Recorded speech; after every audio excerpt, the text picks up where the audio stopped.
Good morning, this is the Eager Beaver Show. You are listening to a True North Eager Beaver Media Podcast.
The True North Eager Beaver podcasts are proudly brought to you by our founding sponsors, the Miss V Mysteries from Corvid Moon Publishing, your source for science fiction, fantasy, and cozy mysteries featuring a broad diversity of characters.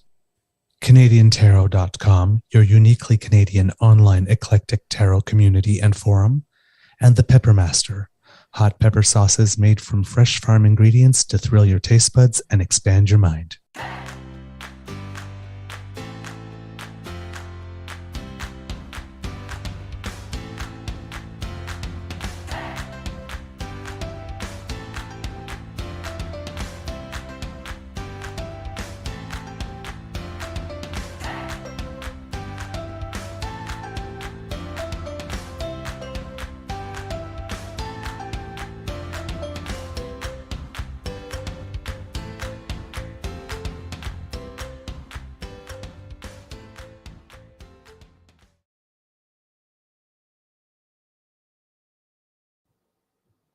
Well, good morning and hello, kids, and welcome to season 3 and episode number 220, I think it is, of the Daily Beaver Morning Show here on the Crier Media Network. Yeah. I'm your host, the Eager Beaver, pronouns he, him, hey, Mr. Beaver A, and today recording day is Monday, October 2nd, 2023, the most spectacular month of the year. Yes. Thank you to our podcast's founding sponsors, the Peppermaster, the Miss V Mysteries from Corvid Moon Publishing, and CanadianTarot.com. Looks like it's going to be a lovely day here at the Beaver Lodge. But hey, let's say hello to Mr. Grizzly, who is here with me today this morning, kids, and ask him how his mental health is doing today. Good morning, sir. Oh, good morning, Mr. Beaver. I'm a little off today. Stomach is not 100%, and I think, honestly, Bridget did the run for the cure yesterday, and we had the times mixed up, so we got there for 9 for registration. Thought the race began at 10. It actually began at 11. Ooh. It was hot sun, no water, and no shade. So I was not doing good by the time I got home. So yeah, I got a terrible migraine from dehydration. I tried to, take in as much electrolytes as possible, but there's only so much you can do, right? Right. So yeah, yesterday was not the day I had hoped for. I mean, it started out wonderfully, but then it kind of went downhill. So as that often happens, right? Yeah. But yeah, so I'm a little off today. I'm feeling you here. I'm having literal actual tea again today Oh my. because I woke up feeling like I was in my early pregnancy. nauseous like you could not believe. Okay. Yeah. I'm like, I don't know how that Sorry, feels nauseated. because Feeling nauseated. okay. Sorry. You can't get pregnant, sir. No, I know that, but and it's sort of like, you wake up and you're sort of like walking a little wobbly because there's like, oh God. Oh, that's not a good wake up morning feeling. Yeah, yeah. I know that one. Yeah.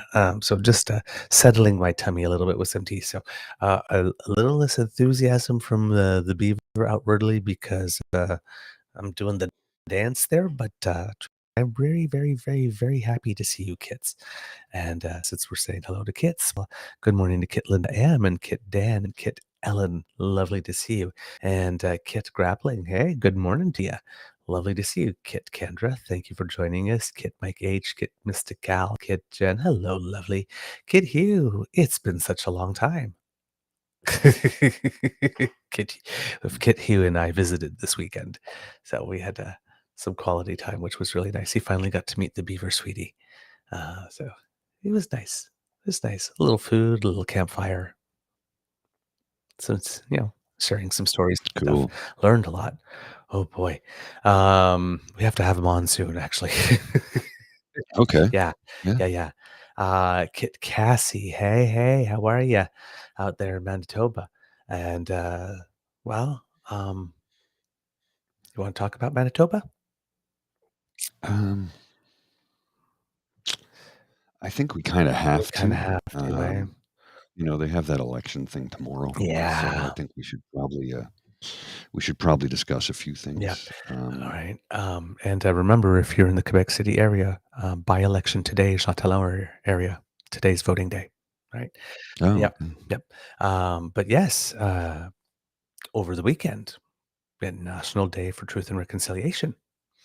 Mhm, At the same time that there's an election campaign going on in Manitoba, which happens to be the province in Canada with the greatest proportion of citizens who are Indigenous, in a mhm, campaign where we may be just a few days, if the polls hold true, from mhm, electing the first provincial or federal leader of a government in Canada who happens to be Indigenous.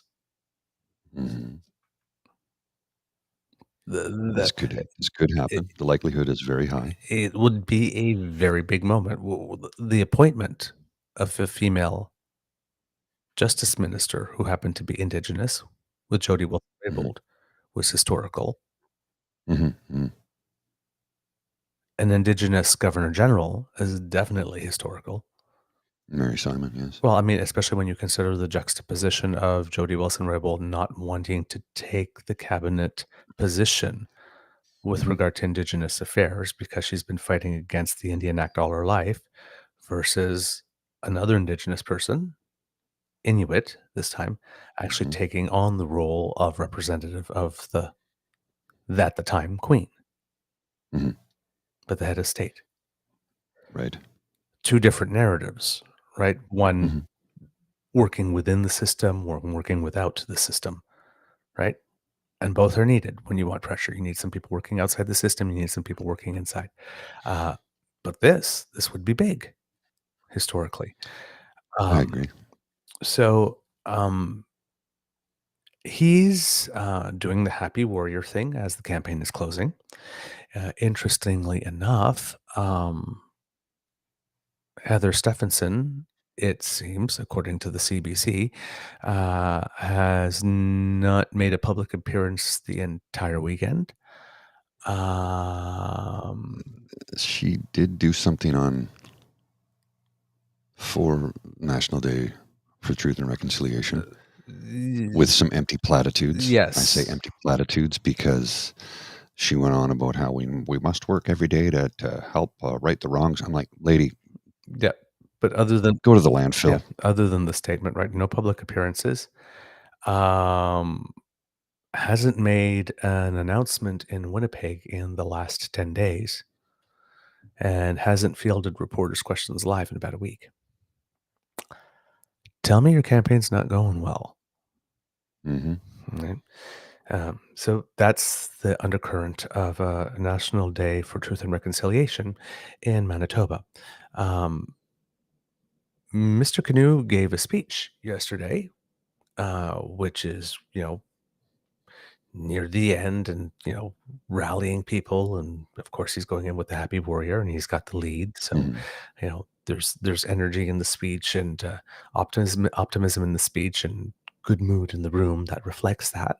Um, and he's been um, making a very concerted effort to drive home the message that I'm not going to be the Indigenous person's premier. I'm not going to be the Indigenous premier. I'm going to be premier for everyone. So he's not been um, making as big a deal of Indigenous issues, and particularly the landfill, Hmm. as one would expect. Hey, you're our guy. Why aren't you going? Like, why aren't you making this the big thing? Right? He's putting it in a space, and of course, probably thinking, my credentials here are solid, and Hmm. everybody knows my credentials here are solid. So, I mean, I don't need to spend a lot. You don't need to spend a lot of time saying the obvious here. One would Yeah. think. So he's using his time wisely in that sense. But a lot of people are saying, we'd like to hear more about Indigenous issues. So in this speech, he's mixing some stuff for Truth and Reconciliation Day, along with some campaign stuff, along with some, and it's done very skillfully, and not skillfully in the sense like, oh my God, it's so clever. It's it's the question of dosing and tone. It's just that, the right dose, the right tone. It doesn't overwhelm the speech, but it's there. It is definitely present, and there are specific moments definitely paying attention to it. Um, and then, of course, because of the way the progressive conservatives have chosen to end their campaign, playing to some tropes Hmm. and really sending home the message. Well, if you don't like those, insert stereotypes of your choice here. Hmm. Indians, air quotes. I'm your gal. And similar thing, if you don't like those, insert descriptors that you like that we're not going to say on the show. Queers, Hmm. I'm your gal. We're the party for you. That's the ending message. We'll show them blank blankety blank blank blank blank Indians, and we'll show them blankety blank blank blank blank queers. Yeah. We'll Well, get them it was for you. their whole ad campaign that was pulled after one day about how go ahead and vote for us. Nobody will know. Well, we'll have that exactly coming in. Like, there's a message there. Okay, Hmm. and you will see it. They don't say it. Well, I mean, they don't outright say it, but they do say it. There's enough there for them to walk around. But it's just an ad about your vote being private. Hmm. Funny that they would be talking about privacy of your vote as they're trying to act their campaign and actually removing the right of privacy Yeah. to children, which one day will be used and transposed to remove your right to privacy as an adult in some way. It will, because you've created the Of precedent. course. But right now, like I keep on saying, you don't see it because they're attacking kids. Once that once that cow's let out of the barn, there's no putting it back. You're just sitting there It's going, on a yep, they're rampage. just sitting there going, we're attacking kids. But these kids, each individual one, are Canadian citizens in their own right. We don't Hmm. think of kids sometimes as individual citizens, but they are. They are. And there is an international agreement, an international treaty on Hmm. children's rights. There isn't one for parents' rights. No. They seem to forget that though because it's convenient. Hmm. Leave it out of the narrative if it doesn't help to form the picture that I'm trying to paint for you. Right.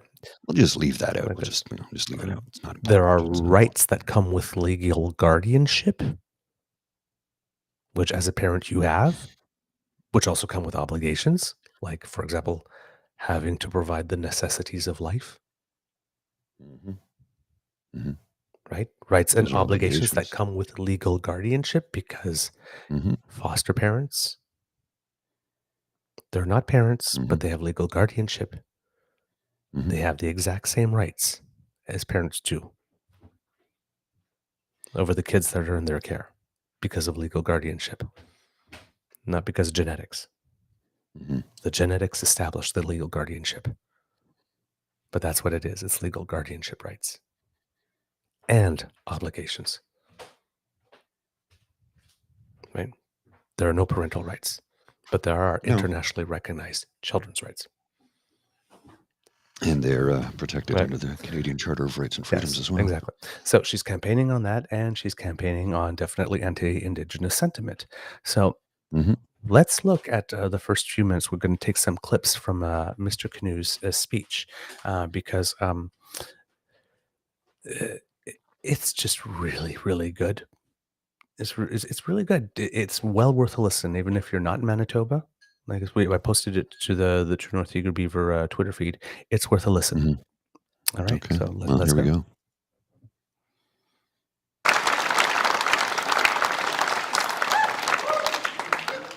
How do you do? I'm Wab Kinew.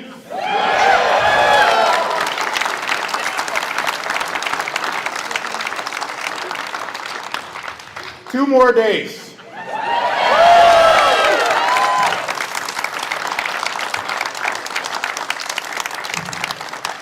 Two more days and I will stop introducing myself that way.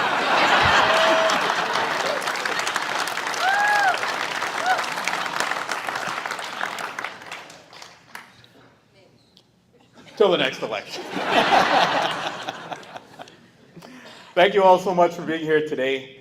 And on a serious note, I want to thank everyone for participating in Orange Shirt Day yesterday.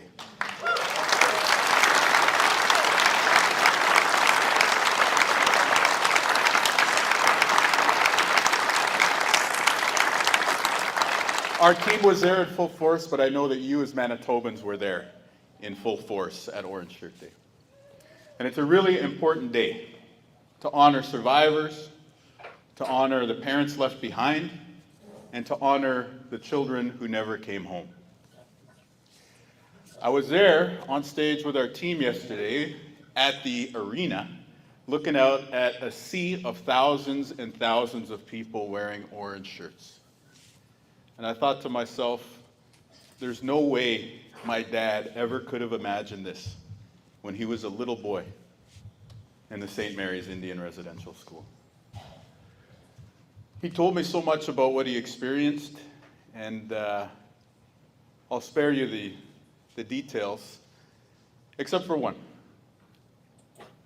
My father talked about a little boy that he shared a bunk bed with. He was named Louis Strong, according to the government records, but the name that his parents gave him was Migons. And Migons did not survive residential school. They lost him while he was there. And so my dad used to often talk about Migons towards the end of his own life. That's where we were as Canadians. We were divided at that time.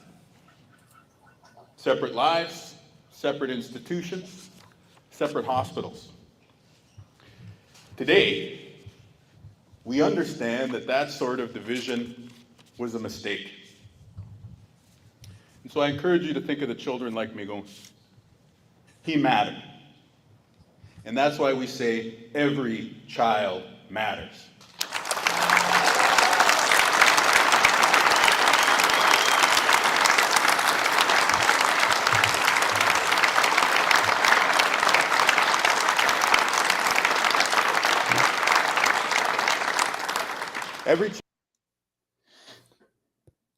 How's that for a start? Yeah. Pretty heavy hitting right from the get-go.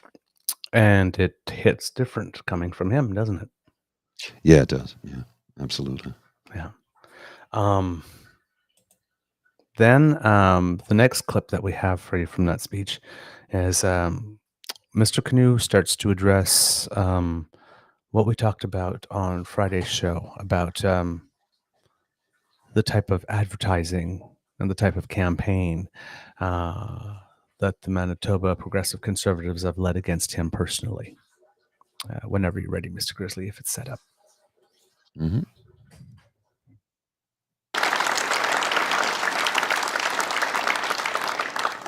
Now, As we approached the start of this campaign, we all knew the PCs were going to go negative. But I don't think any of us expected just how despicable the PC ads would be. Could any of you have imagined before this election campaign that a sitting government would use women who were murder victims as political props in their advertising?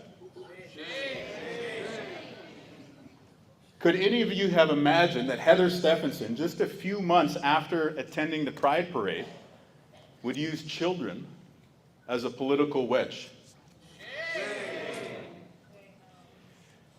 Here is the thing. After what we've seen in this campaign, no matter how many seats the PCs win on Tuesday night, they will have lost the moral authority to govern.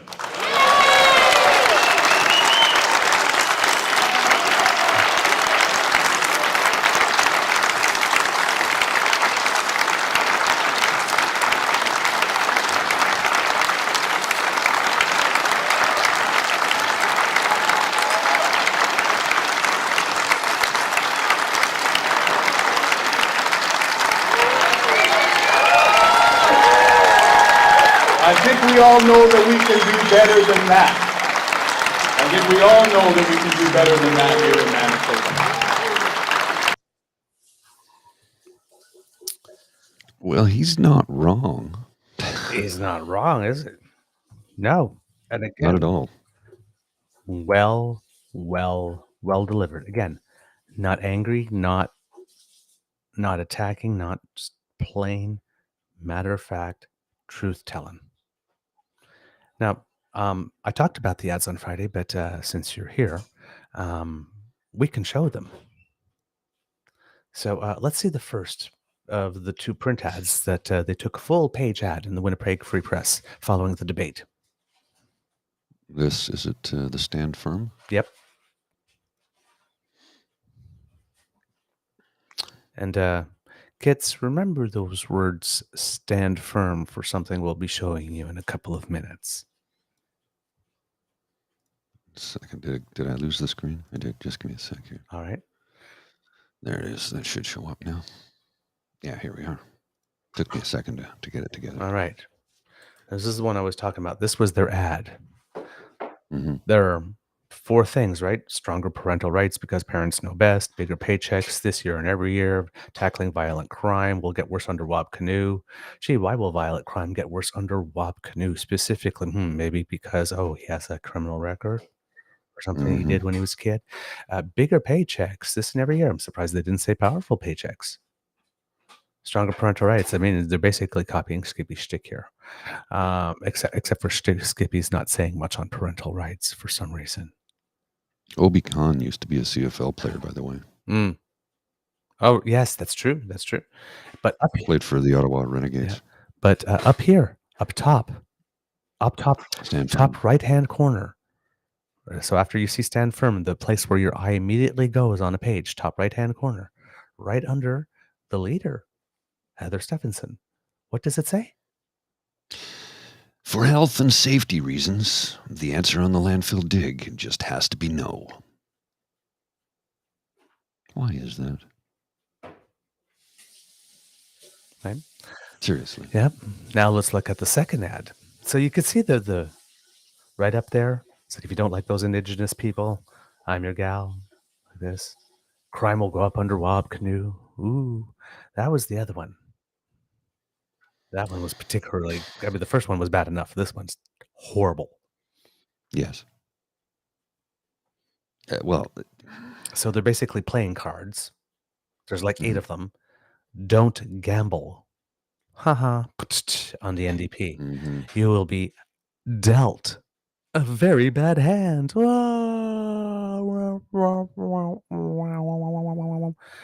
now we got 8 playing cards. And again, in the top right position where your eye immediately goes. What does it say? Wab Kinew, charged with domestic assault, drunk driving, and violent assault of a cab driver. And how is he posing? Like he has a pistol in his hands. Yes, gun fingers with his hands up. And which card in the deck is he? The Joker. Oh, of course. And then, well, with the other cards, well, we've got the Trudeau NDP coalition who are working against Manitobans.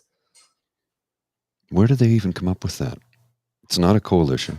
I keep saying this till I'm blue in the face, but they'll just keep lying about it because nobody checks them on it. They got someone here because they defend sex offenders and drug dealers in court, even though everybody has a constitutional right to a zealous defense. Like Tamara Leach. But he defends, so he gets a card. Someone charged with domestic assault. Not sure what his name is here. I can't tell from looking at the screen. Eric. Redhead, I think. Gee. Might he be Indigenous as well? I'm just going to go out on a limb and say, Pushing that stereotype that, it's the men. Mm-hmm. Oh, yeah. Wants to give away hard drugs, just like the NDP in BC. A self-identified radical socialist. It's just yeah, they're using all the scare words. all of them, all the racist dog whistling. It's just yeah. He's absolutely right when he says they've lost the moral authority to govern them. They've thrown it right out. When you're playing those cards, yeah. And then the last ad, the one that you referenced, Mr. Grizzly. Oh, this one. This. I don't have it. Oh, you don't have it in the. Yeah. Sorry. Oh, yep. Sorry, I sent you the thing, but not the link. That's right. There we go. This one. A little too close to the mic there, sir. Sorry. In the history of girl. No. Just no. No. This is up there with them. It's just whenever you're ready. Here we go.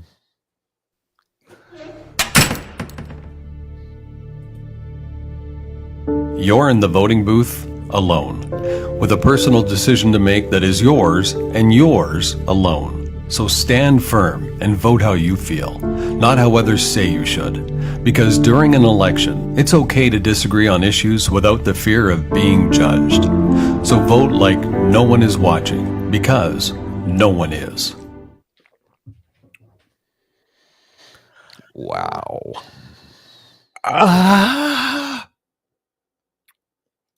Yeah. Bullshit to English translation. All them judgy, wokey people keep looking down their snouts at you. Well, in that voting booth is where you get them. Yeah, that's where you stick it to those blippity blip blip blip blip air quotes Indians and blippity blip blip blip blip air quotes queers. Just vote for us and leave the rest to us. We'll get them for you. Nobody'll know. It'll just be between you and us. That's literally what that ad is saying. You don't need to feel ashamed for wanting to vote for people who are going to stick it to them blippity blip blip blip air quotes Indians and blippity blip blip air quotes queers. We won't judge you.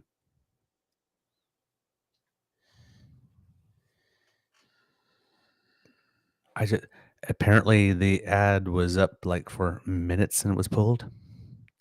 Yeah, it was pulled very quickly. I want to know who greenlit the ad and then greenlit the. Let's put that up. Like somebody's looking for a new job today. Good, Jen. Morality is what you do when there are no witnesses. Wow.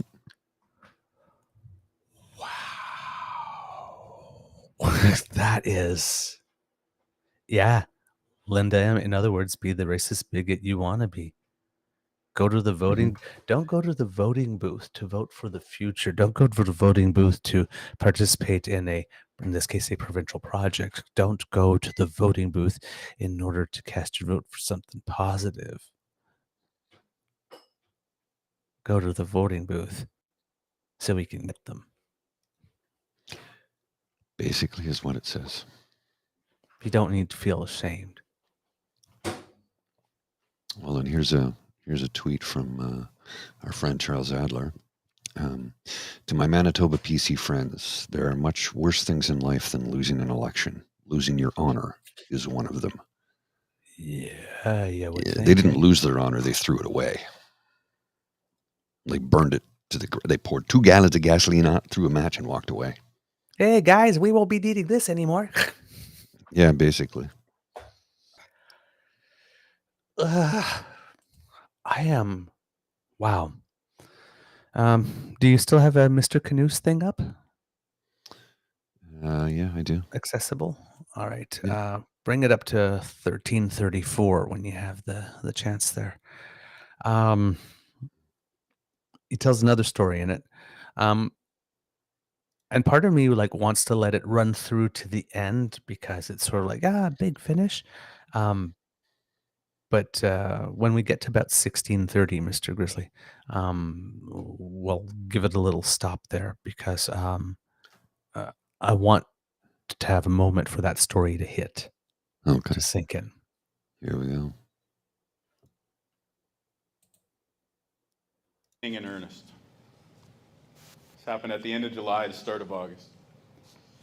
Our family went down to the Sundance that we go to every summer. So we were there, practicing a way of life. And this year, while we're at the Sundance, we watched a family bring one of their loved ones home.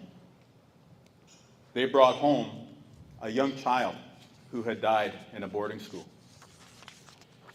This young woman had lived an extraordinary life. She was at the Wounded Knee Massacre.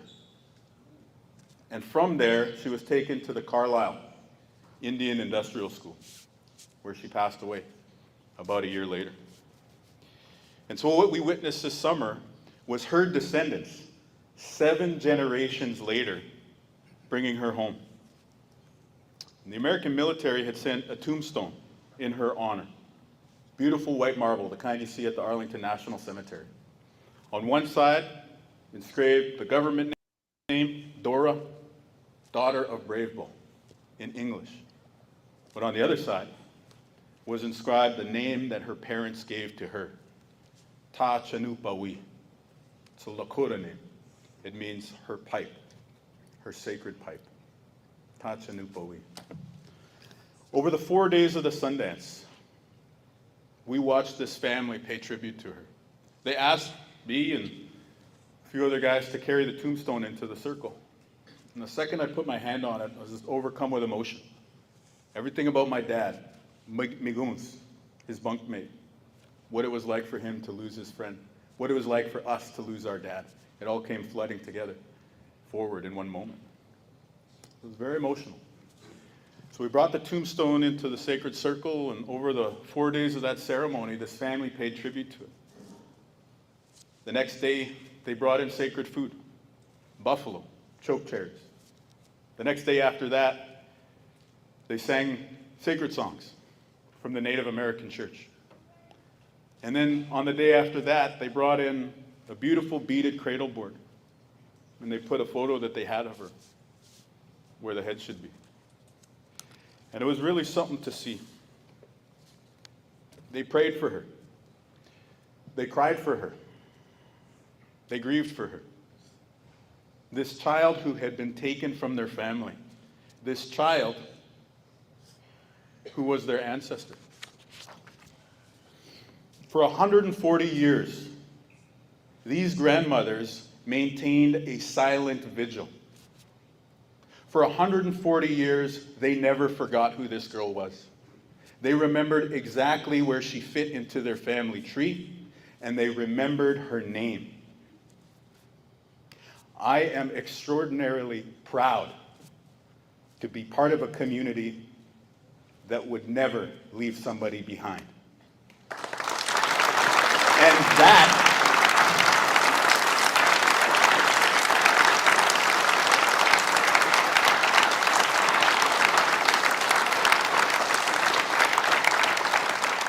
I'm very proud to be part of a community that wouldn't leave somebody behind. And that is what I want for Manitoba.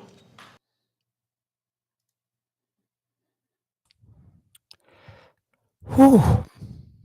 Yeah, it's pretty hard, eh? And again, the messenger makes the difference here. Oh, yeah. So, Oh, yeah, absolutely.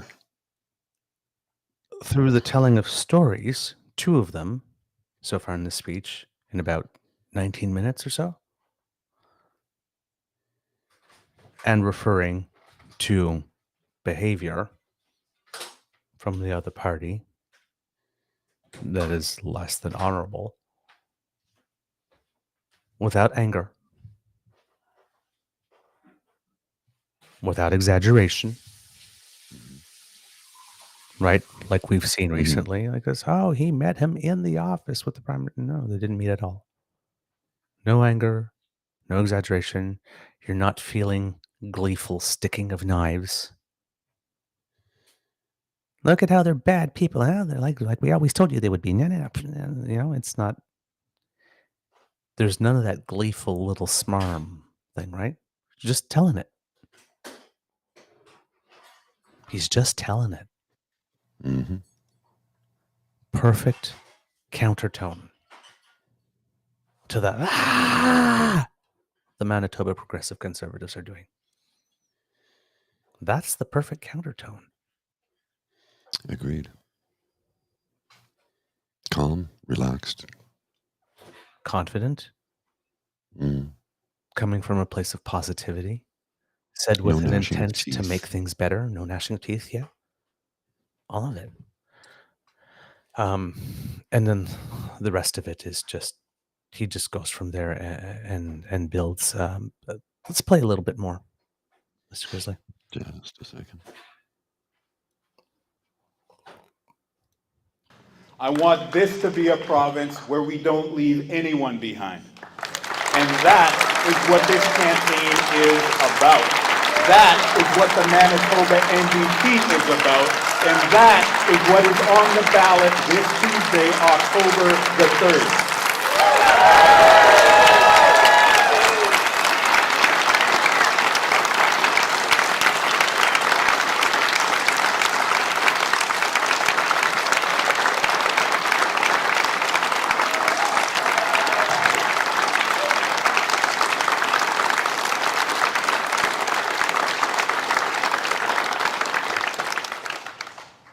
Because there are issues in our politics where we are being asked to leave people behind.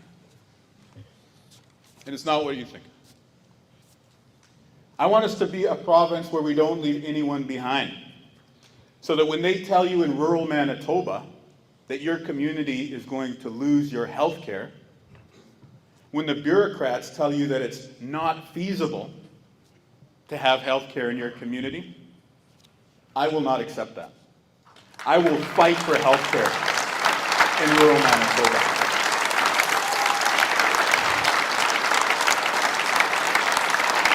And when the PCs tell you that it's too expensive, when the PCs tell you expensive to have an emergency room in South Winnipeg, I will reject that. And I will work with this team to find the staff to open an ER in a neighborhood near you. And then we'll do it again in Concordia, and then again in Seven Oaks, and again in Ericsdale.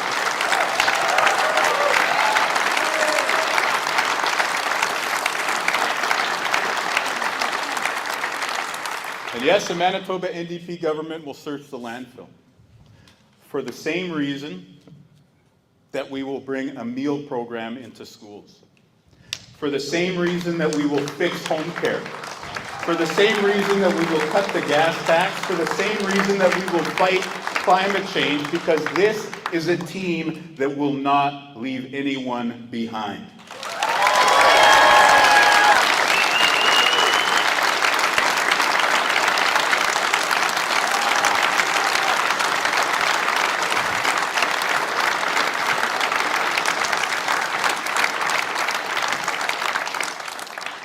So we gather here the day after Orange Shirt Day and 2 days before the most consequential provincial election of our lives. So it's time for you to make a choice.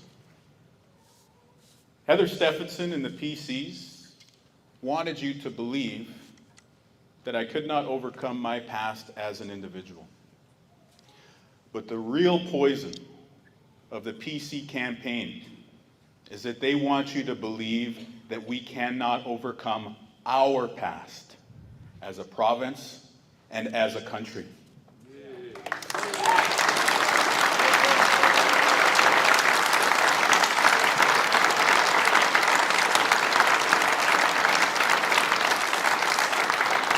They want you to believe that Canada and Manitoba are forever condemned to be divided. They want you to believe that we cannot learn from the mistakes of our history. They want you to believe that Manitobans are not capable of coming together to make a better tomorrow. So how about we prove them wrong?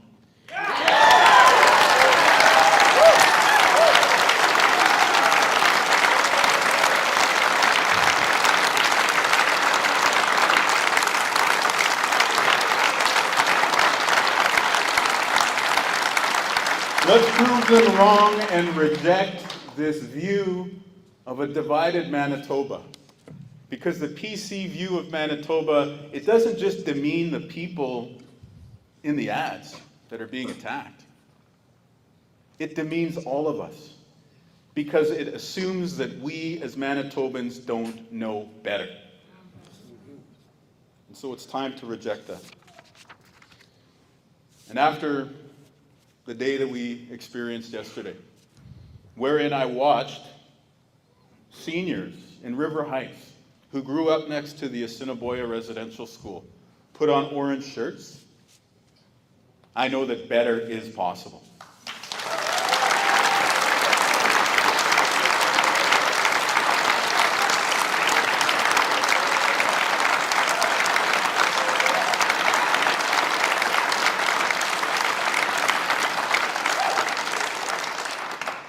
And that is what I am asking you to choose on October 3rd. I'm not just asking for your vote. I am asking for you to believe. I am asking for you to believe in the power of your ballot. I'm asking for you to believe in a better tomorrow. I'm asking for you to believe in us as one province, as one people, as one Manitoba.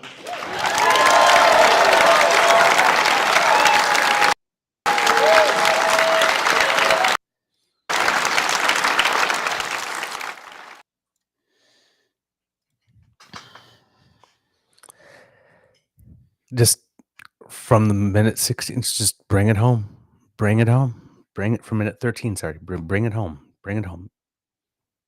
That's how you bring it home. bring it home. Yeah. Where have I heard that before? Yeah. But he's just talking to it's like another good point and another good point and another good point. It's like, bring it home, baby. Bring it home. Driving. That's the message. And as Kit Hugh said right there, decant this and pour the orange juice on Ontario. Mm. That's the message. That's the message. Yeah, Tabby G, positive messaging. What a novelty. Kitland M, this guy's ready to be premier. Yeah, he is. Well, and what way did he choose to run his campaign? Some may say it was sunny ways. Mm-hmm. I think people he chose not to go negative.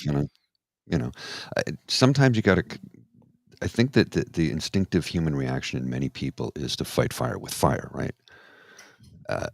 It's not always the best course. Sometimes you have to, but it's not always the best course. And I think if you bring a message of hope to people and stop pointing fingers and saying they're bad and I'll be better, just bring a message of hope. And people believe in that. People want to believe in that. I know I do. And if you sincerely mean what you're saying and you follow through as much as you possibly can, Mhm. right? Because there are limitations Right. placed on every government, especially when you have the official opposition that is going to oppose absolutely every damn thing you do because, well, that's my job. You're not supposed to oppose everything. You can't possibly oppose everything. That doesn't even make Right. sense. And so I think people in politics have forgotten that because there was a time when political leaders would say, you know what? That's a darn good idea. We can work together on this. Right. Maybe I've got rose-colored glasses on when it comes to that, but I do believe that time did exist. Yeah. Sure, everybody wants to get into that position of power and ascend to the level of official leader, not just of the opposition, but prime minister. But there have been leaders in the past that would work with the party in power to push through good policy. Now we have a leader that of the official opposition who will oppose every single thing Just because. just because.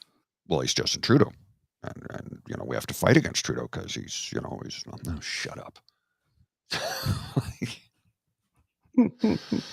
You're right about this, though, Hugh. He says positive policy requires intellectualism. Cons are aiming at emotion. Yes. And unfortunately, people oftentimes will follow their emotion, and as a result, we get the Doug Ford government twice. Yeah. Yeah, we do. So, and here's the thing, right? We called this when Mr. Kinew addressed the fact, I believe it was, I can't remember. It was either when Heather Stephenson answered that question. No, it wasn't answered the question. It's when they had to get rid of their Indigenous minister and then they named a new one. And in his first press conference, he was like doubting residential schools, even though he himself was Métis. They had sent out an Indigenous person. And I think he did like 24 hours later, he was no longer Indigenous minister again. And Mr. Kinew went up to a podium and explained why it is that was hurtful. Again, in the same statesman-like tone. And then we said, I think I specifically said, Kits, you might be looking at future Premier of Manitoba, Wab Kinew, right now. Sure enough.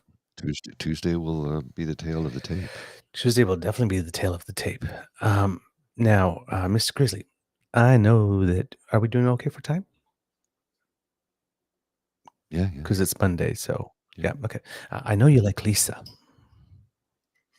So I got us some Lisa. Yeah, I saw this, and I was going to bring it up, but you already did. So, shall we play it in its entirety? Let's play it in its entirety. So this is a good one, folks.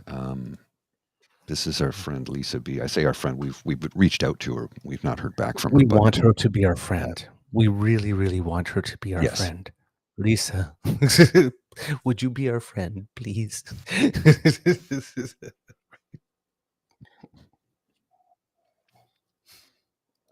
I want you to take a little listen to something. For years, the mistreatment of Indigenous people in Canada was ignored. The unacceptable and monstrous overreach of the Government of Canada in the creation and the long-standing running of residential schools leaves lasting pain and suffering for First Nations, Inuit, and Métis communities. On the National Day for Truth and Reconciliation, Canadians take time to reflect and work towards true healing. On a day dedicated to honoring residential school survivors and those who continue to be impacted by them, we acknowledge that every child matters. It is time to pursue common sense solutions that remove Ottawa government gatekeepers so that Indigenous peoples can continue to build strong communities. The path to truth and reconciliation is long, but together, when we confront the harsh realities of the past, we can begin to mend what has been broken and find true reconciliation. I just need to interrupt here. I'm going to go get my chest waders on because there's a river of bullshit flowing through my living room right now with what we just witnessed. That was Pierre's statement yesterday on the National Day of Truth and Reconciliation. And even on a day that's dedicated to the dark history in Canada, he can't help using his political buzzwords. Do I think Pierre believes what he said yesterday? Well, let's just take a look at the past. Decades of pain spilling onto the floor as the Prime Minister apologized to residential school survivors. And asked the forgiveness of the Aboriginal peoples of this country for failing them so profoundly. Only hours before this moment, Conservative MP Pierre Poilievre was anything but apologetic.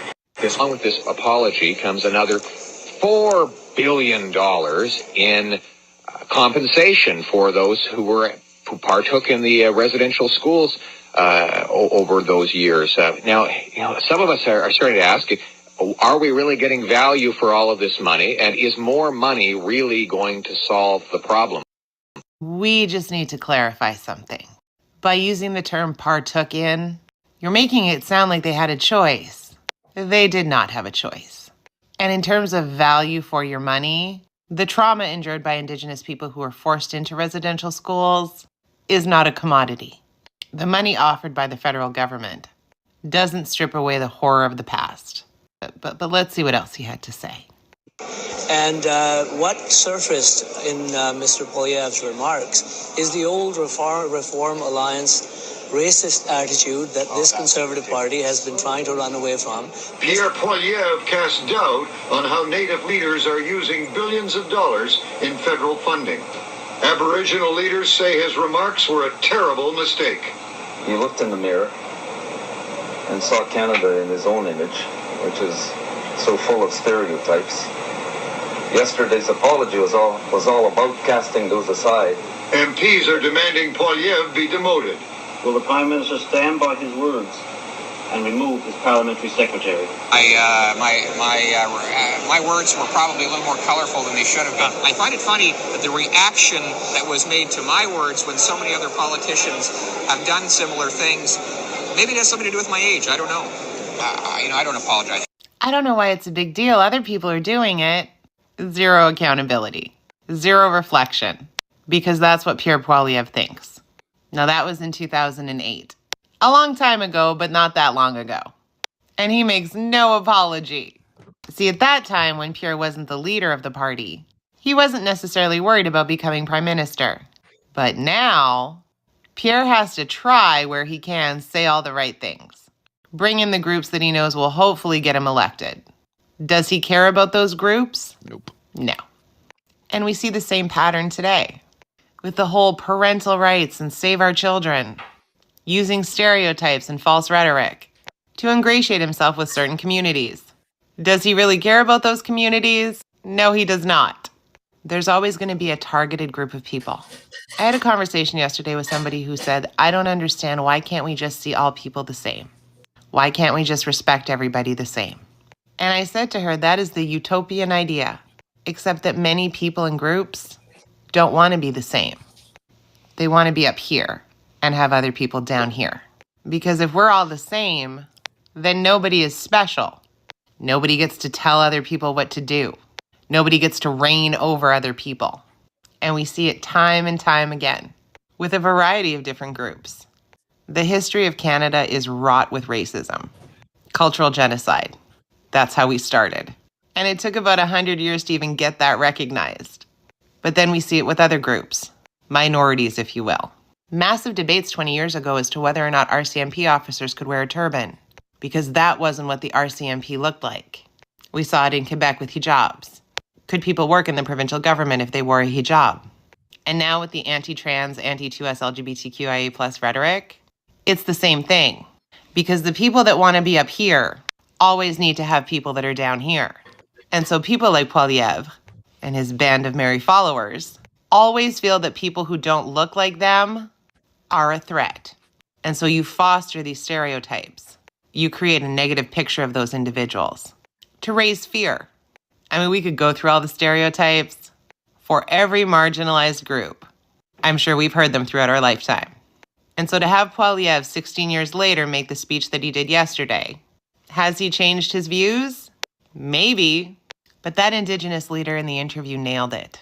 Mr. Poilievre and people who support him only see Canada through their own lens with those stereotypes because it makes them feel better about who they are, while minimizing other people and groups.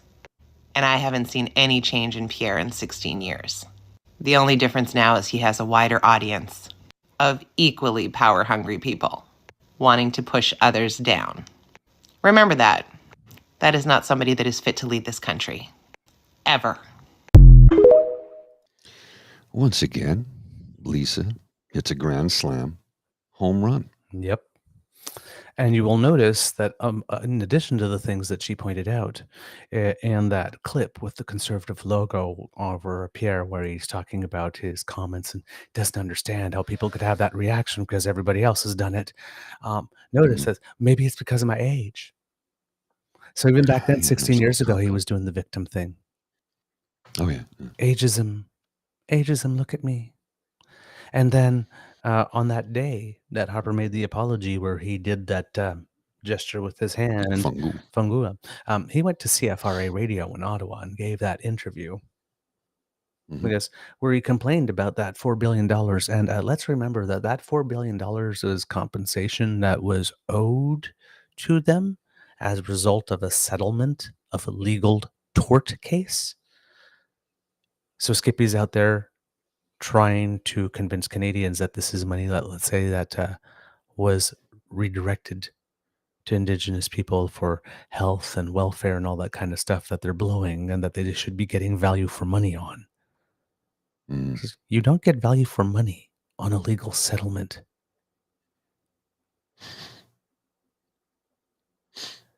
My neighbor sued me and I had to pay them $5,000. I don't see what value for money I got from that $5,000.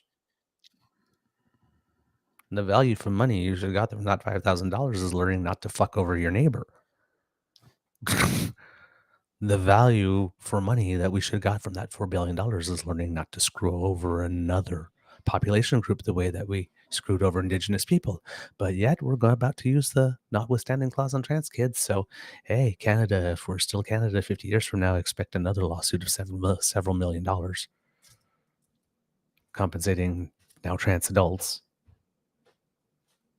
It's going to happen. And then the other thing that conservatives have been doing, not so much the federal conservatives, haven't seen it so yet, but their minions online, is they're conflating the residential schools thing and the 60 scoop thing with the trans kids. Remember the last time we removed the rights of parents to guide their children? It was the Indigenous people. How well did that turn out? So we really need to quash those trans kids now. We don't want to have that happen again. It's like so not the same thing. It's so not that, but shamelessly, literally shamelessly, conflating both issues. It's like, ooh, boy. Now, the absolute best thing, at least, well, with settlers' eyes, at least, about the National Day for Truth and Reconciliation, the third one, is that of the three, this is the first one where the question the entire day was not, where's the Prime Minister today? He was in La Ronge, meeting with people, doing what a Prime Minister should on the day. But nobody was breathlessly asking. Nobody cared this year. Finally, the day was about the people. Something that's been left out of the conversation this morning with us that it just popped into my head now, and I thought I should bring it up, was Pierre Poilievre voted against the idea for National Truth and Reconciliation Day. He voted against it. I don't know if he did. That's what his voting record states. I'd have to go search it out, but is what I've read. That's what I did yesterday, because I saw some information from sources I usually get good information from, saying that the party voted against it. And I went up and I looked it up. I went onto the Legis Info website on Open Parliament and all that kind of stuff and looked up Bill C5 2021. And then I made a mistake because there was a result that came up and my eyes went directly to where the vote was. and I saw 117 Conservative votes against, and Pierre Poilievre personally had voted against, and then I posted it, and then somebody brought it to my attention that that was Bill C5 from another session of Parliament had to do something with drugs. And it's sort of like, oh. So then I went back and looked a little more attentively, and for some reason, there is no recorded third reading vote on this one. On the day, no recorded third. It passed the Senate unanimously. So the Conservative senators for the voting for creation of the day, but there doesn't seem to be a recorded third vote in the House of Commons. Because normally you get the vote and you get all the parties vote with the tally, and then each individual MP that was present in the House that day and how they voted. And there isn't one for the third reading on that. Now, the bill was presented, I think, sometime in February, but around May was the time the third reading came. And on the day in May, in which we learned about the first potential mass graves, and there were 215 of them reported at that time. It was on that very day that the bill passed the House and went to the Senate. And I think that was May 28th, and by June 3rd, it was passed in the Senate to create the day. So I'm wondering if the third vote was just a recorded voice vote. Like they asked the House, do you grant unanimous permission to move this up to the Senate? And everybody said aye, and it went up, and it wasn't individual. Like because when they vote, everybody stands up, and somebody says the name and the name of the writing, and they say aye, yay or nay, or aye or nay, and the vote gets recorded. That did not seem to happen for this one. So I cannot say with confidence. I sent a letter to an email to Legisinfo to say that there wasn't anything there in case there was something corrupt. Because when I clicked on the links, all the formatting from the pages disappeared too. So it was literally just text with links, which made a couple of things hard to find. So maybe it's there and the file got corrupted, but that I checked, and I really did check, there is no recorded third vote to pass that from the House to the Senate so far. So hopefully they'll get back to me with information. But yeah. Send me the link. I'll see if I can source it. Yeah. But I was looking for that because that was the first thing, like the other day when I was wondering, did he clap harder for Hunka than he clapped for Zelensky? And then I thought, well, wait a minute. Now that he's saying that, how did he vote on that? Because on the day of the apology, he was the one that went out to CFRA and complained about not getting value for money. So it wouldn't be surprising for me if he didn't vote for it. And I can't find a recorded vote. Interesting. How convenient. Yes. Now again, I don't know if Parliament works this way. So this is where the limits on my knowledge of civics is whether or not, at third reading, the Speaker of the House, because there's an agreement how the House leaders agreed, and the Speaker says, okay, we're reading this next third reading of this. Do I have unanimous consent to like this? And nobody says no. That it passes and they go, and then there's no record. But there's even nothing that says that on third reading. There literally is like not much going at all. So I don't know what happened there on that. So hopefully I will. I have written, and hopefully we'll get an answer, and we'll find out. Good to know. But that's about my only not assuming something nefarious, right? Is either there's like some corrupted file and the recorded vote is there, or somehow there was a way to do a unanimous vote on that, because the day the news hit, it was sort of like, oh my God, 215, we need to like this. Okay, let's recognize national truth and reconciliation. Let's just advance that vote right now. So we'll see on that one. All right. Other news. We mentioned it the other day, but it seems that Elizabeth May did throw her hat in the ring for Speaker. So if ever there was going to be one time that it would happen, it would be now. It would be now. The only thing that makes me think that it may not be is because Mr. Singh and Miss May have some bad blood. A little bit, yeah.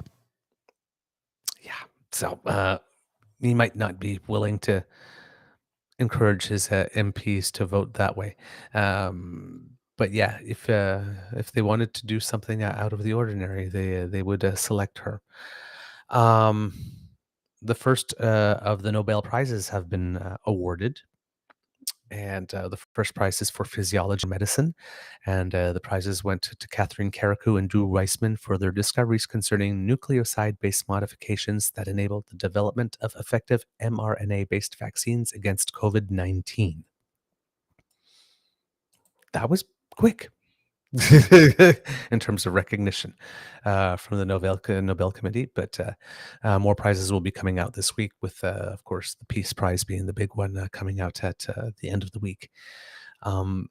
Also, a few days ago, maybe a week or so ago now, we reported on the first day of the return of Parliament when the Prime Minister shared with Canadians what it is that he could share about what happened involving the assassination of Hardeep Singh Nijjar here in British Columbia while he was on his visit to India for the G20 summit. Blanchette wasn't in the house that day to ask questions, so it was Alain Terrien, and we were wondering why that was. He was away in the United States, actually, with 3 MPs of his first party on the first day, so on a work mission. So as that's what we probably assumed was the case, but that was in fact confirmed. So that's the reason he wasn't in the house. So he was just doing his job. But interestingly about Blanchette, of the 338 MPs in the House of Commons who, let's assume all of them were there. Maybe they weren't, but if we're assuming all of them were there. Of all those who applauded and all of those who are demanding apologies of the Prime Minister, very few of them have apologized themselves, interestingly enough. So in the last show, we were sharing the point that Skippy himself feels like he's got nothing to apologize, even though he was clapping. Well, I guess enthusiastically is a relative term, because he doesn't seem to clap enthusiastically for anyone based on the way that video is, but it was definitely more enthusiastic. He didn't have the glare, and he actually turned towards him to clap, to look at him, unlike Zelensky. But I don't know, man. Blanchette himself actually apologized profusely for himself having applauded. And it's just an interesting note that with all these people demanding apologies, and of course, after the Prime Minister apologized and after they said not like that, sorry, they wanted more apologies now, this time on behalf of veterans, which raises the interesting situation, because I'm old enough to remember a time when the Conservatives were complaining that the Prime Minister was always apologizing. Right, because he apologized to the gay community, and then he apologized for a whole bunch of different historical things like this, and it was almost like he had like the checklist of apologies and was checking them off, and then people were after a while wondering, well, gee, how sincere can these be now, because he's going after all of them.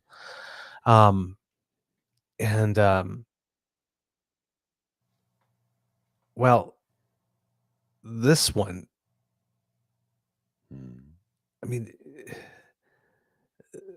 the apologies matter, and now they're like they're the ones that are virtue signaling now. Oh yes, by demanding apologies. Every single damn day they want a different apology for some slight, and most of them are just like, "Ugh," but like this is a huge error. And I'm just sitting there and I'm thinking, like, you didn't accept his previously apology on behalf of Canada. You're not apologizing yourself. Your leader doesn't think he has anything to apologize for, even though he clapped. None of you think you have anything to apologize for, even though you've clapped. Blanchette has kind of showed the way, saying, I was there and I clapped too, so I'm sorry. And while they're not accepting his apology delivered in the House, they still want another one for I just never satisfied. Our Lady of the Perpetually Dissatisfied. So I'm reading here on the sponsor of this motion. So it was vote number 131, 43rd Parliament, second session, sitting number 112. Motion. Yes. Monday, June 7th, 2021. Opposition motion, action towards reconciliation with Indigenous people. 271 yeas, 0 nays. So, and then I scroll down and I find that Poilievre did vote yes on this. Yes. This is on the third, I guess, before it went to the Senate. But yeah, he did. Yeah. I don't know what his voting record were on the previous ones. But this is just a motion, right? It's not on the act to create it. That's right. Yeah. So the motion that has no, no legal teeth and no force of law. So, but yes, it was, a motion with regard to the discovery of the grave of 215 children at the Kamloops Indian Residential School, and then the House calls for the government, and they list some things that they want them to do, and and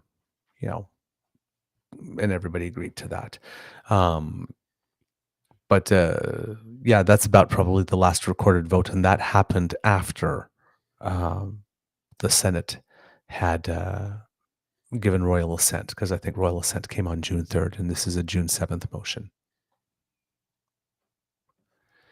But yeah, that's about the most. But you see where it has the yay and the nay and the 217, it has the recorded votes. That one, that one, 271, sorry, that does not exist on the third reading information for the actual act to create National Day for Truth and Reconciliation, which strikes me as odd, because for everything, there's that vote on that website.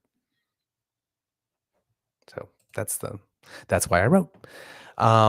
It seems, like I mentioned, that Greg Fergus from the Liberals is also in the running to be Speaker, and Mr. Grizzly, seems that Jenny Monty Burns, had something to say about that. She had some thoughts about that she wanted to share. Yeah. They're not good thoughts. Well, They're not Jenny good Byrne. thoughts. No, I don't know. I know that. But she recycled something dumb that happened. I believe we referred it to, they were trying to refer to it as Elbowgate back in the day. It was really more like an elbow bump. They tried to make a mountain out of a bloody molehill. Yes, well, and it didn't work the first time. So, but Jenny Byrne decided that this was the time to bring it up again, to try to find a way to put down a black man. Mm-hmm.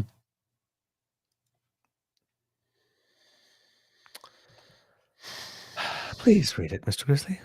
After Justin Trudeau lost his cool, stormed across the House of Commons and touched an NDP MP's breast without her permission, Greg Fergus stood up and accused her of exaggerating. Now he appears to be the PM's choice for Speaker. Come on.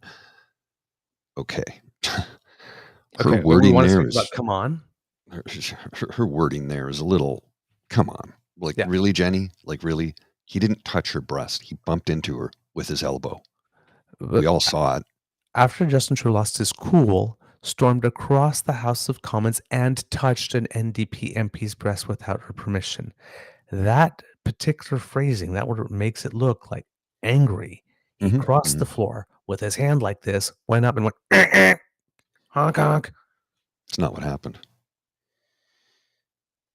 Mr. Greg Fergus, Parliamentary Secretary to the Minister of Innovation, Science and Economic Development, Liberal. Mr. Speaker, I too witnessed this event. I would not like to try to take this any further. Take this any further than what has been described, which frankly I think might have been exaggerated. But what I would like to say is that I did see the honourable member, and then some honourable members start yelling. The Speaker, order, order. We are here talking about members' privileges. We are talking about order in the House. Let us show the respect that we are looking for here. We are talking about respect for other members. Let us show all of us, please. The honourable member for Hull Aylmer has the floor, Mr. Greg Fergus. Mr. Speaker, if one wants to exaggerate the situation and to make this into something that it was not, or make it reminiscent of a dive in the 2006 World Cup, perhaps we can go on. What happened was exactly as the Prime Minister had described it. It was certainly not a purposeful, intentional movement. The person was out of sight and behind the Prime Minister. It was only that. Order, we will hear a little more. And Kit Saucy asks, isn't this when Tom Mulcair got all worked up too? They all looked like morons that day. Yes, it was. The NDP called it a molestation. Mm-hmm.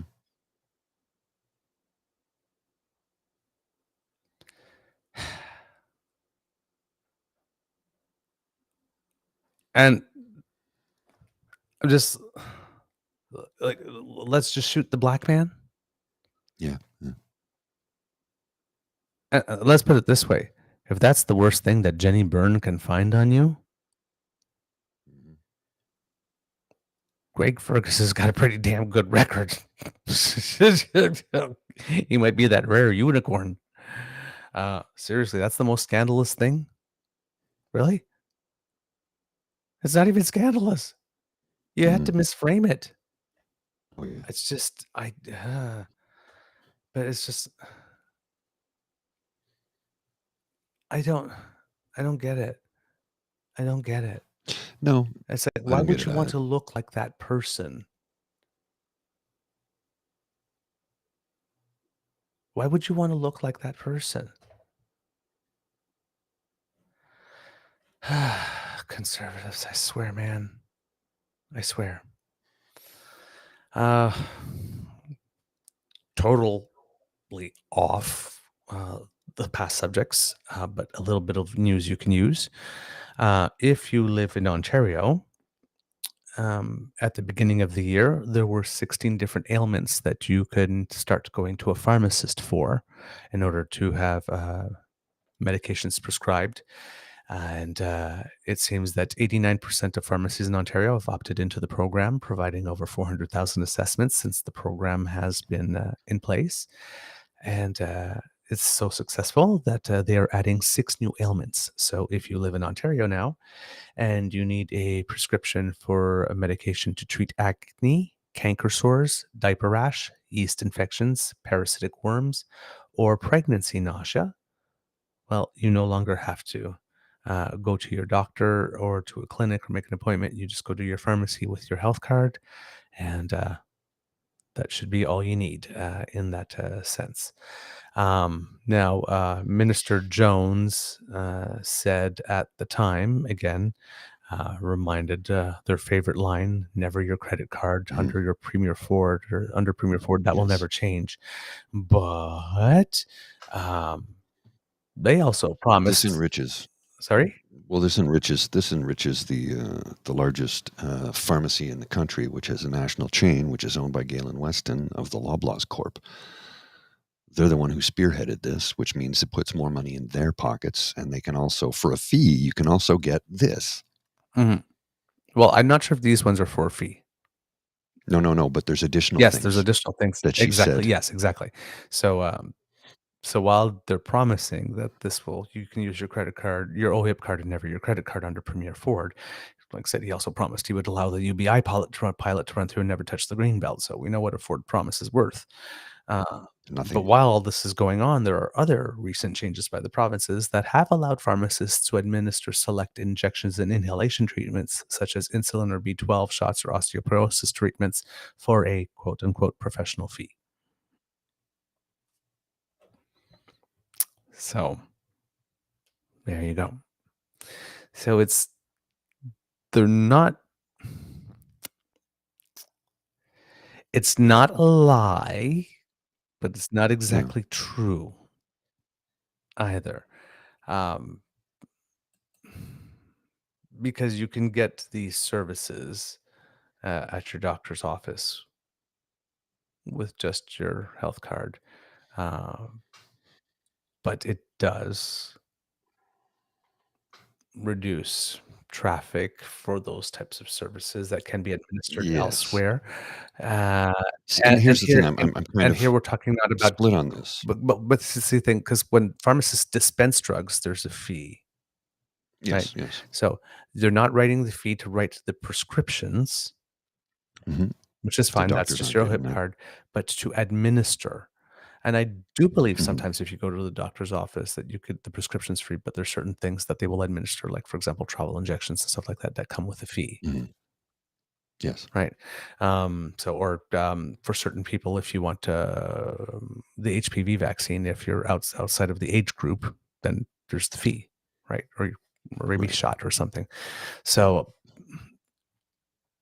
it does exist already, and there is already precedent. I know.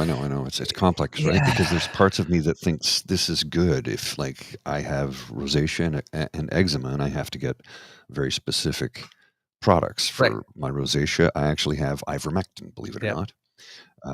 Very, very, very small dosage, but it's $250 a tube, and it's not covered by my health plan with my employer because they only cover generic, and there is no generic version of this product. So if I need it, I got to cough up the $250. So it gets held on the shelf for a long time because it's a lot of money to spend to put a little bit of cream on your face, whereas the suffering is minor. When it gets bad, I have a renewable prescription for tetracycline, which helps quickly clear that up, and then I have other betamethasone creams that help as well for the eczema. But and those are like for something like that, I could just go to the pharmacy. I believe that's covered off. I could be wrong, but I have a very long renewable script for that, and now it's gotten to the point where if I'm running low, I just call and they go, "Oh, you've run out of that script." They go, "Don't worry, we'll contact the doctor on your behalf and get it renewed for you," because they are literally trying to end people's suffering. If I don't know if you've ever dealt with eczema, but it's when it flares Yep. up, it's not pleasant. And I've had it my entire life. It's genetic. It doesn't go away. There's no cure, but there's treatment. Much like mental health, there's no cure, but there is treatment. So, yeah, Mhm. yeah, Yep. Yep. So, and I mean, that's 400,000 patients. It's the beginning of the year that have not gone to a doctor's office, which has left more time for the people need hmm when we have a shortage of doctors. So I mean, I get yeah. it, I but know. see, the going to the pharmacist with your healthcare card, that I get. That's fine. hmm Um, it takes money out of the system for your private doctors. Because that's how they get That's how they paid. get paid. Um, but we do seriously have way more cases than there are doctors at the moment. So I mean, you can't miss out on money you don't actually have time to earn, right? You don't have time to Well, see what, the patients. It's not lost money. It's just someone not being treated. So I mean, I get that, but it still is just there's something about it I don't like. Well, and I think it's a slippery slope that Saucy Sea Witch here, Yeah. Rhiannon says pharmacies are privately owned, which makes us a foothold into initializing privatization. The perceptions of good and quick service will have people approving the shift to privatization, and that's where my concern lies. Like, I'm not fully opposed to the idea that this can help alleviate problems, but I am frightened by the very real possibility that this will lead to full privatization because who's pushing this? Oh, that's right. Again, Galen. Yes. And like I've talked about, I can't remember if I've mentioned this on the show before. And stop me if you've heard this before. But up the street from my house on Metcalf Street, there's a farm boy, and a few Yes. blocks away The used beer. to be a liquor store, but they've moved it. Yeah. Yeah. Right, You mentioned the it. beer and Yeah. wine. It's like, yeah, like why is it the Loblaws down the street, which is in the same building as the liquor store, can still sell it? Yeah. But the one that was a couple of blocks away can't because they're too close. Right. One is Galen Weston's Corp, and the other one was this Empire out of the East Coast. So that's why. That's why. Yeah. Yeah. Yep. Yep.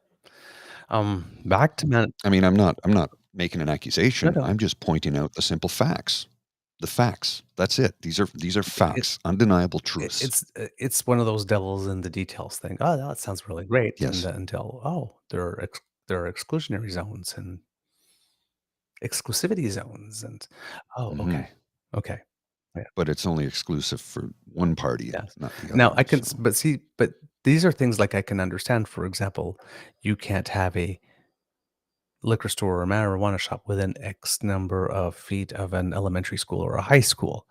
or Mhm. you don't want a liquor store within X number of feet of a cannabis shop because you don't want to, you know, encourage people to mix or buy both on the same trip, right? Uh, Dude, there's 14 weed shops within my neighborhood. 14. but at the beginning they were thinking about that. Once some of the Mhm. regulations were thinking, okay, well, we can have a weed shop within X number because everybody was saying, well, just put the weed shop in the LCBO in Ontario, right? They're both controlled. Like this is Mhm. the same place you go. And it's like, no, no, hell no. We don't want to encourage people to be buying alcohol and pot at the same time and mix. That would be a public relations nightmare. So it's like that was the thinking. And Mhm. somebody would have some conservative Mhm. or whatever, like, turned around and says, "Oh my god, they're putting condom dispensers in the schools. Oh my god, they're That's putting pot in encouraging the people liquor to have stores." sex. So so they avoided it. Um, but yeah, you're right. It's it everything's just seems to gear back to the same group of people, which is just weird. Mhm. Um, back to Manitoba. Um, the Liberal Party, which is not getting as much attention. And the thing is that people seem to really like the leader, Dougal Lamont, but they're also seeing an opportunity at the moment to maybe vote in an NDP government and possibly majority. So where the Liberals are concerned, they're a little worried whether or not a strategic voting might have an impact here. And to show that the NDP is confident, as we mentioned on a previous show, the day after the debate, they were campaigning in the electoral district of Tuxedo, where Heather Stephenson's seat is. Well, over the weekend, they were campaigning in St. Boniface, where Liberal leader Dougal Lamont's seat is. Mhm. Now, Dougal Lamont is for National Truth and Reconciliation Day because they had released their full platform early on in the campaign. The NDP has released their platform fully costed on Thursday. I don't believe the Progressive Conservatives have printed one. And there was also Climate Manitoba had also asked the four parties what their stances were to fight climate change, and all the parties except for the PCs responded. Um, so, but on this one, the Liberals released, in addition to their platform, a full platform on reconciliation ahead of the day, and they committed initial funding of $42 million to search the Prairie Green landfill. Um, he says, and also promises to return millions of dollars in federal child benefits that the province diverted from Indigenous children, while also working on economic reconciliation with First Nations and Métis and Inuit communities, including revenue sharing on natural resources. So the Liberals they have been the party, curiously enough, considering Mr. Kinew is leading the NDP, that have um, made the most noise on policies that would help the Indigenous community. But again, I'm Mhm. assuming that for Wab Kinew, you don't have to state what is obvious, so he's not going as hard on that file as some people might expect him to. But it is surprising some people that the Liberals are pushing it just as hard. The Progressives, Conservatives, of course, yet again made a promise, something to do with reforming the criminal justice system, tougher sentences for violent and repeat offenders, and all that kind of stuff. But interestingly, promised to appoint a provincial firearms officer to promote gun safety and better serve law-abiding gun owners. That's an interesting tactic from the conservative side. And the NDP had promised to make the National Day for Truth and Reconciliation a statutory holiday in the province. Um, and that was previously introduced as a private member's bill, but the legislation did not pass at the time. Also in Manitoba, when voters are going to be going to the polls, it seems that the financial picture was a little rosier than first thought, because the government had forecast a deficit of $548 million for the 2022-23 fiscal year. And once the final audited numbers have come in, it showed a surplus of $270 million. Now that was $270 million surplus, despite the fact that the province spent $1.1 billion more than expected. So they spent over budget by 1.1 billion, but still recorded a surplus of 270 million. That's because a nearly $2 billion in increased revenue came in from either taxes or extra income from Manitoba Hydro. So they used 1.1 billion to do stuff like write affordability checks, which I'm sure helped people but didn't help inflation, to help Ukrainian newcomers and to give some higher wages to some workers like in healthcare. So Mr. Kinew said, I think it's very telling that the PCs had a huge amount of money at their disposal, basically $2 billion that they didn't account for, and they did not use it to help you and your family. And Dougal Lamont, who said, with record increases in transfers from the federal government, and they haven't passed it on to Manitobans, and we're seeing the results. We're seeing the results in the broken healthcare system and downtown. The only time that Manitoba has posted a surplus in the last almost 10 years, so it's like since 2000, well, not 10 years, since 2009, was in 2020, where they had a surplus of $5 million, but then, well, COVID came in, and with all the spending, that kind of wiped that out. But it seems that the books itself are pretty good, and so Mr. Kinew will be able to hit the ground running should he win. Yeah. The New Democrats are also. Sorry, go ahead. No, go I was ahead. going to say the new. I just have a couple of things. Okay, the New Democrats are also committing $10 million for a new gym at the Calvin High School, which is a project the Progressive Conservatives canceled in 2017, which led to student protests at the time. And the Progressive Conservatives have promised $250,000 towards retrofits and upgrades to a veterans village under construction in the Transcona area that will have 20 tiny homes. And that they will also spend $1 million annually on an office that helps veterans access the resources that they need. So those are some other recent campaign promises from the Manitoba Trail there. Right, Mr. Grizzly? I just wanted to go back to National Day for Truth and Reconciliation. Yes. That's the name of Canada's official day. In the United States, it's called Native American Day. In Turkey, they have a grassroots initiative called the I Apologize campaign. And in Australia, since 1997, after the release, the first anniversary of the release of the Bringing Them Home report, they developed an event that the title of it is Super Canadian, National Sorry Day. Okay. Wow. I just put a link into the chat for the Wikipedia article. It's officially the National Day of Healing, but it's National Sorry Day. And on October 14th, the Australians will be voting in a referendum about whether to change the constitution to recognize the First Peoples of Australia by establishing a body called the Aboriginal and Torres Strait Islander Voice. So that's interesting because over here we didn't vote on that. No. I just think that Australia had to do a super Canadian move, though. And I know it's a reverential day. It's not something to be laughed about, but it's like Canada. We totally missed it. What do we say more than any other person on the face of the earth? Sorry. It's the Canadian thing. Sorry. One day Canada's going to take over the world. Then you'll all be sorry. Sorry along with us. So the other thing I wanted to discuss was the minimum wage pay bump in the province of Ontario. Yes. It goes from $15.50 an hour to $16.55 an hour, and that started yesterday. Yes. And that's good if you live in certain parts of the province, but if you live in Toronto, that's still $8 shy of a livable wage. Yep. The minimum wage has gone up in 6 provinces, the 4 Atlantic provinces. I think Manitoba is the other one in Ontario, from a range of about 50 cents an hour to $1.15 an hour, which is the case in Manitoba. So, yeah, it helps a little bit, but it's not.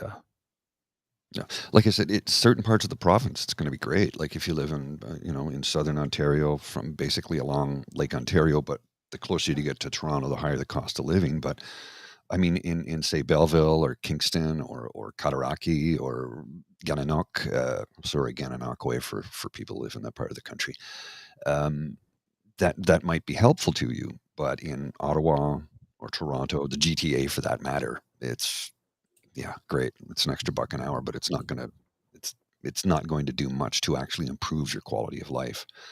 And then if you get the excuse from a lot of people saying, well, those minimum wage jobs are for students and for part-time employees. It's like, no, that's not the case. And some people are working 3 jobs to make ends meet. Mm-hmm. So, it's minimum wage, again, was not meant to be the legal minimum you could pay someone. It was meant to be the minimum you needed to live on. That was the design behind it from day one. This is the minimum livable wage. Right. Now it's been twisted and bastardized to be, well, it's not valuable work. Or just pay as little as possible. If we could pay you nothing, we would. And that's true. Right. And what's the minimum wage in the United States of America across most states? Oh, it's low. I don't think it's even $10 yet. No, it's $7.35 an hour in many, many states. Some states and some municipalities have increased it, but it hasn't been increased in almost 20 years. Yeah. But, cost of living hasn't gone up, right? Right. The other thing that might be happening, that is happening in the news. I was talking about it a bit on Friday, near the end of the show, but we had a power outage. You were there, and then you were gone. I'm like, what the hell? That's about all you can say. So, the orange one himself. Yes, Mr. Orange Sorbet. Hey, Bay, B-A, Sore, S-O-R-E, Bay, B-A-E. Yeah, I get you. I got a little Kylie Minogue in my head again. Sorry.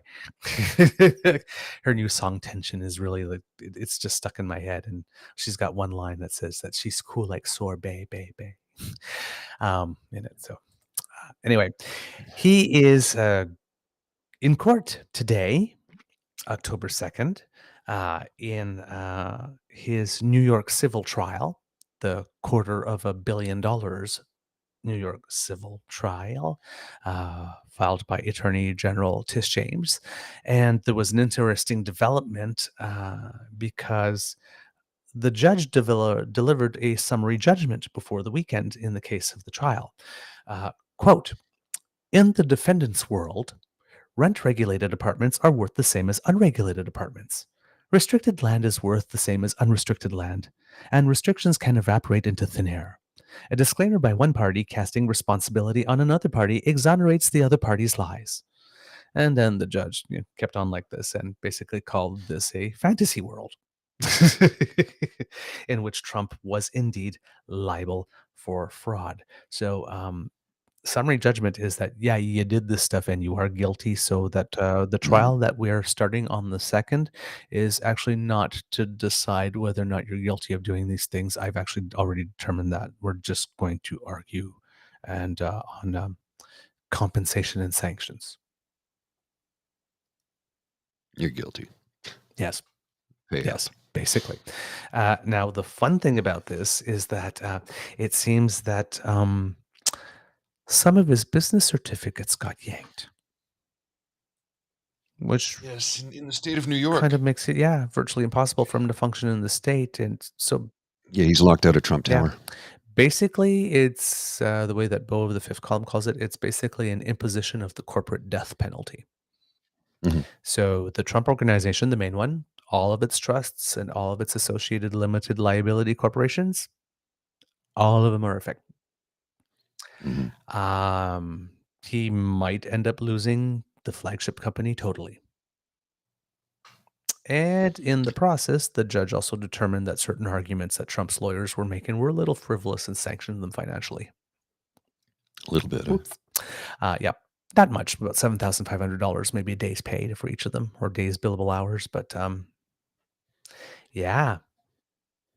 so the main claim's already been decided. All we're determining is damages.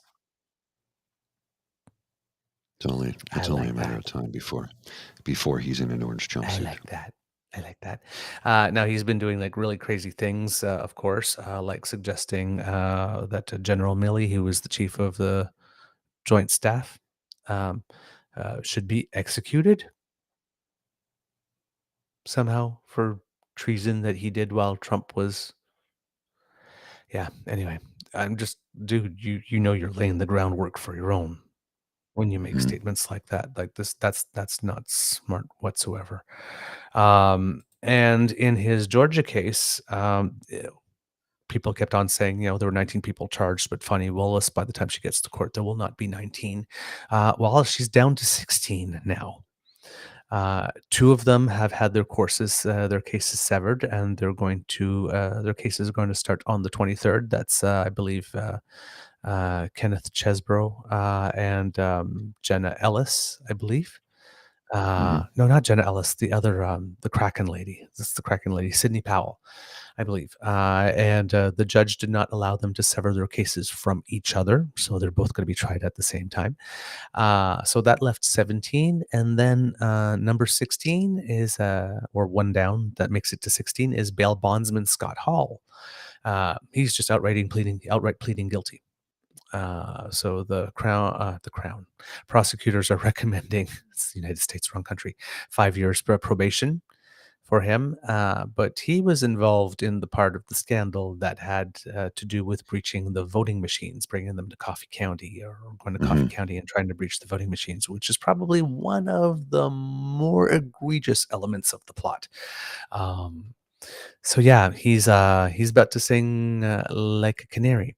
So we're now down to 16 for the main trial whenever it begins, and I think we could probably expect a few more to jump ship somewhere along the way before we get there. All right, Mr. Grizzly, I don't have much else for the moment. Well, I Unless just you do. wanted to, I got a little story here for those of us in the national capital who would like to have a functioning train system.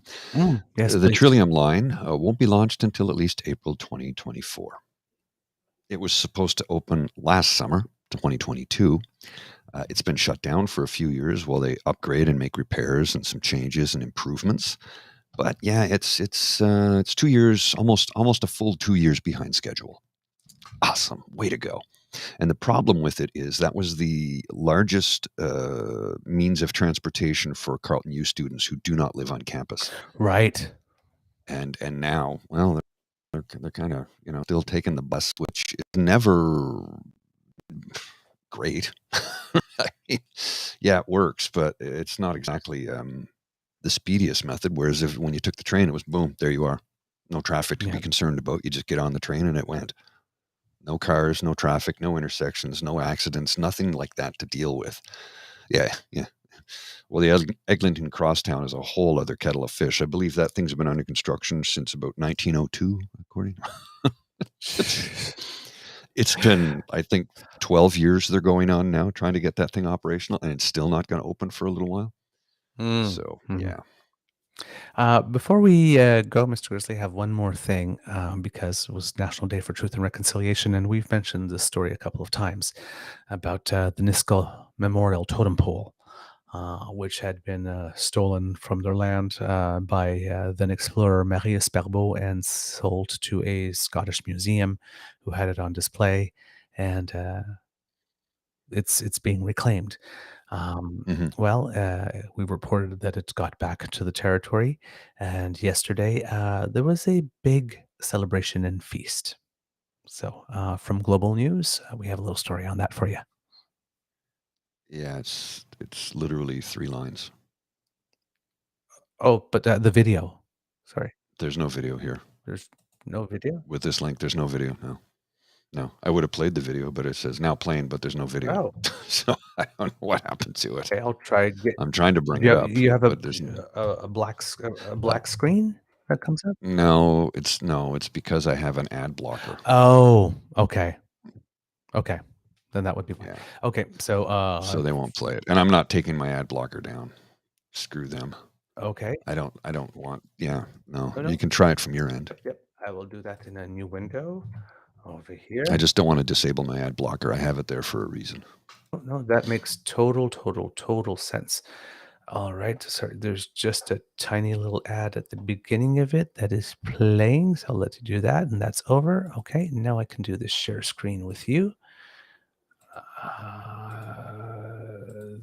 There we go. Okay. You want to go full screen on that? Yep, I can go full screen on that.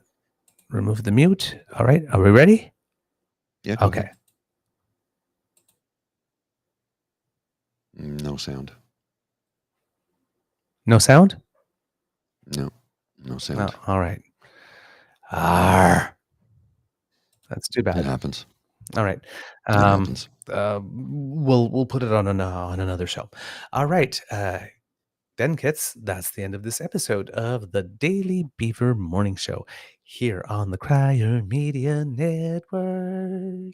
Yeah. We hope that you love listening to us because we loved making this for you. And because sharing is caring, please let everybody know about us. Share our episodes, retweet them, include the link in emails and say, hey, you got to see this, whatever it is. Because yes, as Mohan says, damn fam, you are the best damn fam in all of podcasting. And we love everything that you do to help us grow. So thank you very, very, very much. Because democracy is something that you do, if, like we mentioned at the top of the show, if you live in the Jean Talon electoral district near Quebec City, provincial by-election today, go out and vote.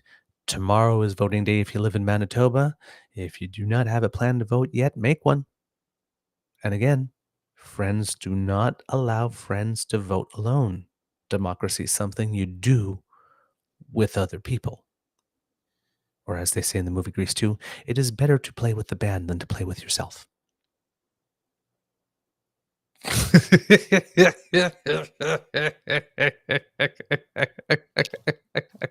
Band tryouts today. Remember, it is always better to play with the band than to play with yourself.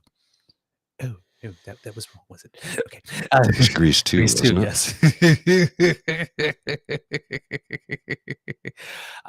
So, yes, please do go and vote. Do go and vote. And let's make some history. It depends on the band, Douglas. Well, that's true. Not everybody swings to the same type of music. You know what I'm saying? Anyway. Let's see. If you would like to make sure that you do not miss an episode, and thank you, by the way, for putting us on the charts over the weekend, kits, then go to our pod page site, sponsored by The Ray Girl. Sounds like the greatest movie ever. It's really bad, Mr. Cal, but if you like bad movies, it's good. Yeah, it's bad. It's really bad. It's not the worst movie ever, but it's not far from the top. So there you go, sponsored by the Ray Girl, and that's where you can subscribe. And when we have something fresh off the bandwidth, will comes right to you. And since you like subscribing to stuff, well, we also have a YouTube page, the True North Eager Beaver Media Incorporated YouTube page, where you can like, subscribe, and share. You can do all three from that page. So please do go there. We're closing in on the 400, so kits, and we're closing in also on the 100,000 views. So whatever it is that you're doing, kits, we're over 90,000 on the views when I was checking on the weekend. And I think Kit Saucy just said that we hit 392, and we've crossed 1,500 on our Twitter feed as well. So we're growing. Thank you so much for all that you do. And if you'd like to encourage us to do more, well, we have a way for you to do that as well. It's our coffee page. That's ko-fi.com/eagerbeaver, lowercase letters, all in one word. And that's where you can make your contribution, or by scanning the QR code by Mr. Grizzly's head right there, if you happen to be watching. And you can do as have Kit Bo and Kit Serafina, which is a new donor for us. So thank you very much. Kit Bo said, thank you for making my mornings bearable. I'm happy to help. I think that might be a little play on words for you, Mr. Grizzly. I got you. And Kit Serafina, for Canadian content that matters. Thank you. Thank you very much. And yes, thank you for your generous donations. They go to making sure that we keep our staff happy. And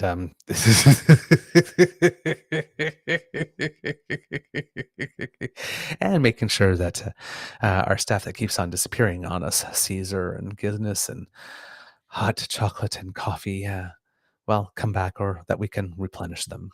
Our human resources costs are astronomical. This show. All right. From the Beaver Lodge. Now available at the LCBO. Oh, really? They have it now? Yeah, they do. Yeah, and it's good because I'm doing Sober October. So how perfect for timing, right? I didn't know Sober October was a thing. Yeah, it is. Like dry January, I knew, but Sober October, I didn't know. Yeah, I don't do dry January. January is when I need a drink. But Sober October I do periodically, not every year. Sometimes I'll do it for like a quarter of the year, like a 3-month, like a 90-day thing, for just because I feel like it, just it's like, okay, let's gonna start working out again, gonna get some exercise, so let's cut out the bad things, and I'll just do a Sober October. I'll be back in the gym in a week, and I'll be in fighting shape for ski season, and that's the goal, is to be in great shape for ski season. All right. Get some cubs from the Beaver Lodge. This is your eager beaver saying, until next time, it could be a tough world out there, so please be kind to and gentle with yourself. Mr. Grizzly, please, some words of wisdom. We need them. We want them. Well, Christian's comment. So, no, I think it's hilarious, dude. Sorry, you completely knocked me off my thought stool. I'm like, yeah, okay, no, that's good. That's funny. I'm not going to say that out loud, though. No, but it's funny. But it's funny as fuck. So I'll be sticking to the Guinness Zero non-alcoholic draft, and honest to good, it tastes exactly like a Guinness. I mean, if you had a Guinness and one of these, you can taste a slight difference, but if you just have that on its own, it's a Guinness. And yeah, I love the Guinness. So and here's the best part: I get all the other health benefits from Guinness because it's high in iron, right? Mm-hmm. So yeah, take away the alcohol, and you've got actually a pretty good drink, and it's only 3 grams of sugar in a 440 ml can. So it's a U.S. pint of 16 ounces, not a Canadian pint of 20. But either way, it's available at the liquor store. Only at the liquor store. You can't get it in corner stores. I haven't even seen it in grocery stores. Only the liquor store, which is weird because it's non-alcoholic beer. Why can't I get it in the corner store? But anyway, I did notice that my last road trip down to my sister's place, we stopped at the en route and went in to get something to drink. And maybe I'll get a bottle of water, but I hate paying for water. I really hate paying for it. And I don't really drink pop. And I noticed they had Sober Carpenter IPA. So I'm like, oh, give me a couple of those, because it's a non-alcoholic IPA and it tastes like an IPA. They're out of Montreal, and I was able to get it on the road. I'm like, fantastic. Wow. I can have a beer guilt-free. Huh. How cool is that? Yeah, exactly. Love it. All right. Before I tell you to roll the credits, just a little note on a couple of Canadians who make us proud. Liam Drexel, who is a tennis player, won a tournament out in Albuquerque, and as a result rises to his highest ranking in his career, 485th in the world. So congratulations to that. And a young lady named Lane Sleeth, who was also up and comer, made it to the final of a tournament semifinal of a tournament in Hilton Head, and that was her best result in a while. I'm thinking that she's maybe on the college circuit and doesn't play the full year. So because I haven't seen her name out for a while, but that's a good return to the match for her. So more Canadians doing us proud. Mr. Grizzly, roll them credits, please.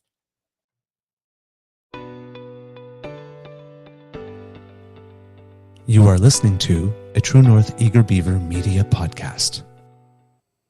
The True North Eager Beaver podcasts are proudly brought to you by our founding sponsors, the Miss V Mysteries from Corvid Moon Publishing, your source for science fiction, fantasy, and cozy mysteries featuring a broad diversity of characters.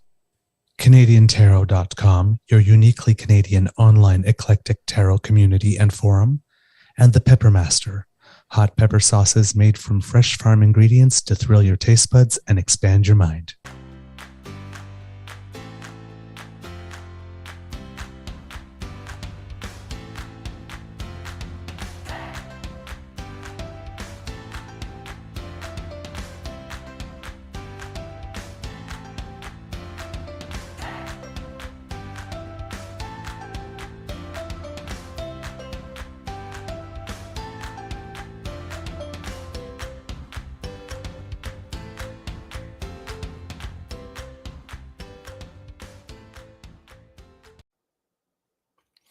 All right, Mr. Grizzly. I don't have anything for the Easter egg. If you have something, because I just realized I was supposed to be somewhere 4 minutes ago. Oops. No, I want to go take a nap right now. I'm tired. All right, kids, we have nothing for you today, and you've got a late beaver on your hands, so I got to go. Bye, kids. See ya.